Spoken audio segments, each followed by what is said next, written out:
She licked her lips rather than get up and kiss him there. She gripped the table instead, grateful it kept her out of licking distance. Then he stroked fingertips over the beard, a nervous habit, and she might have lost consciousness for just a brief moment. Yeah? I've had one on and off. Wintertime is good for it. Tuesday felt much the same way about her legs. It suits you. And framed his mouth. He had a great mouth. She deliberately looked away from him, down at her menu, even though she knew exactly what she was going to order. She'd met Ezra Hurley back in September. Her best friend's boyfriend had 3 brothers, all gorgeous and successful with immense personal charisma.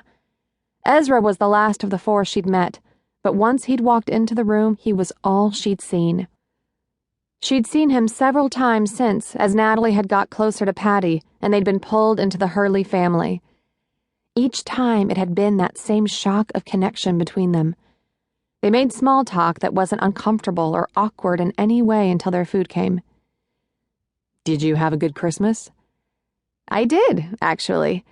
Got my fill of nieces and nephews, played a lot of video games. Kids are a great way to avoid shopping trips. You don't like to shop? With my mother and sister and all my sisters-in-law? At Christmas? No. I stayed back, drank mulled wine, and played video games until the kids got sick of me, and then I watched movies and enjoyed the silence. I have nieces, both under 10, so I know the feeling. Ezra was like a cat. Tuesday wanted his attention, but she was sort of a cat, too. Each of them brushed up against the other, naturally sort of aloof, but totally digging on what the other had. I can't imagine what you must be thinking right now. His mouth quirked up and she swallowed hard. Do you really want to know? He nodded. I was just thinking about how you and I are like cats. He cocked his head, thinking. Aloof, yet demanding? She grinned. Someone has cats. I'm not sure if they have me or if I have them. That's a yes. He tore apart a piece of bread and she had to bite the inside of her lip to pry her gaze away from his hands. She had a thing about hands, and his were gorgeous and strong, rough, big. How's business? I imagine things are pretty busy during this time of year. Tuesday owned and ran a custom framing business in downtown Hood River, Oregon. It wasn't where she'd expected to end up, but after her life had gone off the rails, it was this town on the Columbia River and her best friend Natalie who'd finally given her a place to land. The holidays are a good time. It's also great for my custom jewelry. Which was good because she had a huge family and birthdays alone killed her budget. How goes ranching? He looked across the table at her as the server took their food away. I was thinking of dessert. You in? She nodded. Definitely. They have poached pears here that I love. He grinned. That's so. Those are Hurley pears. Did you know that? Sweet Hollow Ranch wasn't only the name of the band Ezra had founded with his brothers when they were still in their teens.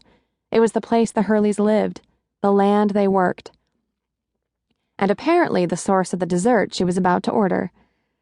I didn't know. That's pretty nifty. I think so too. If you order the pears, I'll order the cheese plate. We can share, if that's okay with you. More than okay. Sounds perfect. They lingered over their coffee until most people had cleared out and the cafe got near closing time. He paid up and they gathered their things to clear out. I hadn't realized we'd been here so long. He stood and helped her into her coat. That's the sign of a good dinner, when you have a great conversation and time gets away from you. He opened the door for her, and even though it was freezing, she got to look at him some more. His work boots crunched ice as they headed back to her car along the slippery sidewalk. She couldn't recall any time in recent memory where she'd whiled away 3 hours over dinner and with someone she'd only met a few times. Something in him called to her. The shape of his eyes, the history in them, she supposed, a little dark and twisty. His lips, well, the bottom one had to be pillow soft. She'd thought about that issue in great detail. He had the hottest mouth she'd laid eyes on in a long time. Because she'd been